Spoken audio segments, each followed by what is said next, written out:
16 years after the death of Mary Ann, mentioned in another sketch, I was summoned to the sickbed of her sister.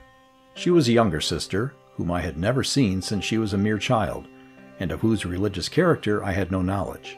She had married, and after many trying changes, she was now in the city of New York. A kind lady, one of my friends who resided in that city and who had formerly known something of her family in another state, had accidentally heard of her illness, had called upon her, and now did me the favor to bring me the sick woman's request that I would go and see her. She told me I should find her in a very destitute condition, very much unbefriended and alone, though she had herself done something for her to make her a little more comfortable. I received this message in the evening, and early the next morning I made my way to the house to which she had directed me. I found the sick woman in a boarding house, among strangers, where nobody knew her except her husband, and manifestly nobody cared for her. She was in the garret, in a little room close under the roof of the house. The scanty furniture and the whole appearance of the room showed me at a glance how unenviable was her condition. There was but one chair in the room, and this was used for the table, the only one she had, on which were placed some vials of medicine, a teacup, and a saucer, which constituted all the furniture of the room except her humble bed. But all was neat and clean. If there was scantiness, there was decency. As I entered the room, I perceived at once her hopeless condition. She was emaciated, pale, tormented with a hollow cough, unable to speak but in a whisper, and her cheek was flushed with that round spot of peculiar red with which I had become too familiar to mistake it for anything else than the fatal signal. I approached the bed on which she was lying, told her who I was, and offered her my hand. "I am very happy to see you," said she, speaking with effort and only in a whisper, and compelled to pause at almost every word. "I did not suppose you would remember me at all, and for a long time I could not have courage to send for you, or let you know that I was here. But I remembered you visited my sister Mary Ann when she died, and I had a great desire to see you." "I am very glad," said I, "to be able to see you, but I am sorry to find you so ill. I wish I had known that you were here sooner." "You are very kind, sir, but I was afraid to trouble you. I have not seen you before, since I was a little child, and I supposed you had forgotten that there was such a person. I am very thankful to you for being so kind as to come to see me." "Have you been sick long?" "Yes, sir. A good many months. I have lately been growing much worse, and I want now to get home to my mother. This week, if I can. I think I should be better there for a little while, though I cannot tell." "Do you think you are well enough to go home?" "I hope I could go in the boat and live to get there. The hottest of the summer is coming on soon, and our place here is very uncomfortable. But most of all, I want to see my mother once more before I die." And the big tears rolled fast over her fevered cheeks. "I hope," said I, "you may be able to see her, but you do not seem to have much strength just now." "Indeed, sir, my strength is all gone. I cannot stand on my feet any longer. Before I became so weak, I used to work with my needle and help my husband earn something, and then we had a more comfortable place. But I can do nothing now, and so we came to this attic room to save rent." "Have you much pain?" "Yes, sir, I am in great pain now, most of the time." "Do you expect ever to get well?"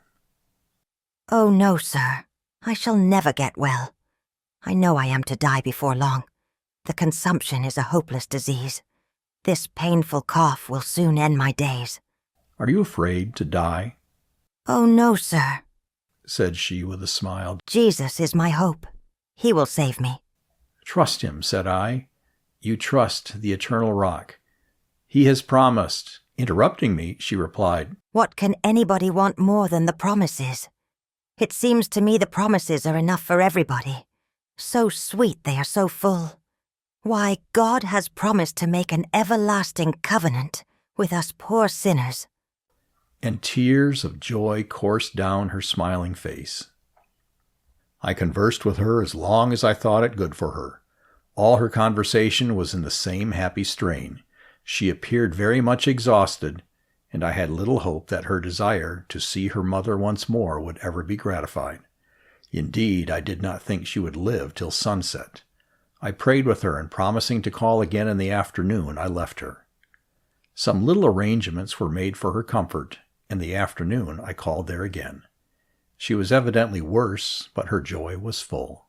"I thank God for all my pain, the disappointments in my life, and the unusual paths He has led me on.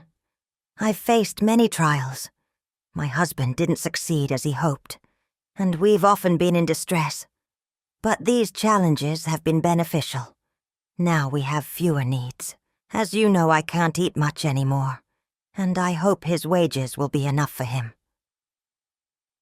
I moved to this small room when I could no longer work, to ease his burden. The rent is cheaper here in this little attic, and I want to be as little of a burden to him as possible. When I first embraced my faith, I thought trials would overwhelm me, but God gives me happiness through them. I find that if you're not attached to worldly things, trials are easier to bear, and if we focus on God and heaven, they become nothing but blessings. And does your husband feel as you do? Is he a pious man? She turned her languid head upon her pillow and glanced around the room to see if the nurse who had been procured for her had left the room, and perceiving she was not there, she said, "I suppose I may speak freely to you about my husband, since we are alone. He is not religious, and that is the trouble of my heart." She could say no more. She wept and sobbed aloud.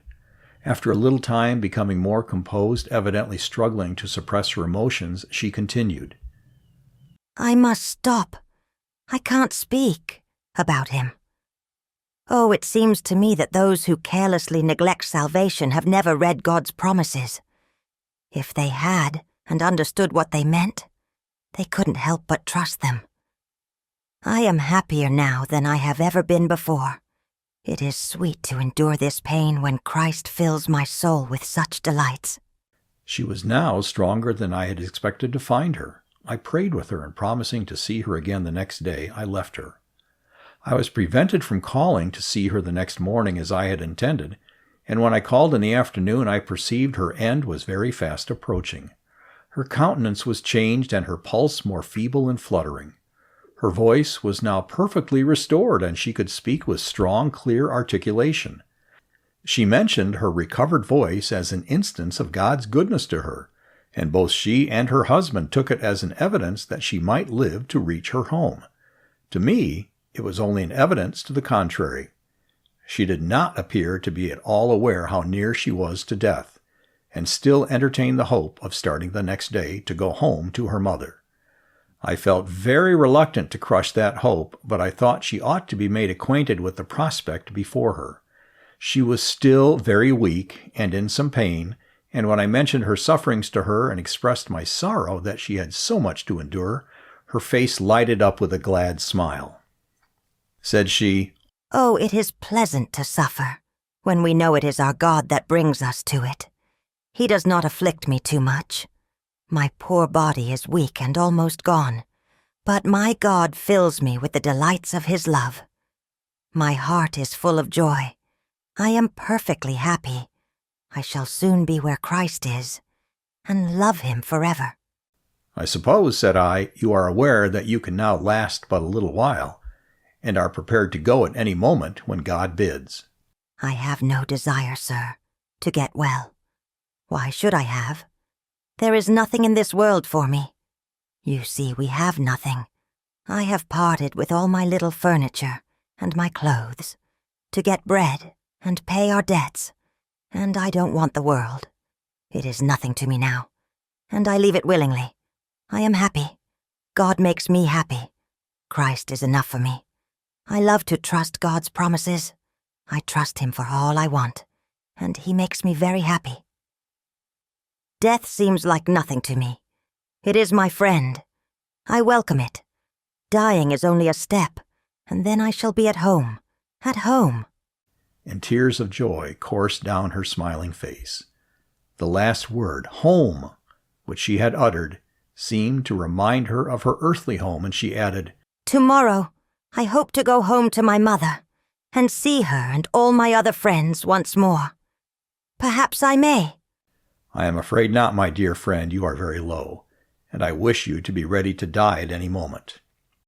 Turning her death-glazed eyes upon me, she asked, Shall I die tonight? If you think so, tell me plainly. Don't weep so for me. I thank you for all your kind sympathy, but I am perfectly happy. God fulfills to me all his promises. I leave all in his hands, gladly, joyfully. But I think I can live to get home. You think I shall die tonight. I thank you for letting me know it, and I am ready if God calls. But if I am alive, may I see you in the morning. God will reward you, I know, for all your kindness to me. Yes, my child, you may expect me here in the morning. But if you have anything you wish to say to me, you had better say it now. I have no more to say, but to thank you again. Your kind words have done me great good, and it has been sweet to me, very sweet, to join with you in prayer. Help me to praise God for the delights that fill my soul. Don't weep so for me. I prayed with her, and praised God as she desired, and then bade her farewell. Do not think I weep because I am sorry. I weep because I am overcome with joy. Delights fill my happy soul. This is the dawn of heaven. My heaven is begun. Dying is sweet to me. I go to my blessed Lord. I thank you for coming to me. Farewell. Farewell. Early the next morning I returned to that privileged garret. It was empty. Even her corpse was not there. She had died about 4 hours after I left her. Her body had been placed in its coffin, conveyed on board the vessel, and on the very day in which she expected to see her mother once more, her mother received the lifeless body of her child. It now lies buried in the graveyard of her native valley. She and Marianne sleep side by side, and they shall rise together from the dead in that coming day when our Lord Jesus Christ shall be revealed from heaven, to be glorified in his saints and to be admired in all them that believe. If grace is there, how instructive, how glorious it is! The deathbed of the poor. Tread softly, bow the head. In reverent silence bow. No passing bell doth toll, yet an immortal soul is passing now. Stranger, however great, with lowly reverence bow. There's one in that poor shed, on that paltry bed, greater than thou. Beneath that beggar's roof, lo, death doth keep his state. Enter, no crowd attend. Enter, no guards defend this palace gate. That pavement, damp and cold, no smiling courtiers tread. One silent woman stands, lifting with meager hands a dying head. No mingling voices sound, an infant wail alone. A sob suppressed again, that short, deep gasp, and then the parting groan. O change, O wondrous change, burst are the prison bars. This moment there, so low, so agonized, and now beyond the stars. O change, stupendous change, there lies the soulless clod.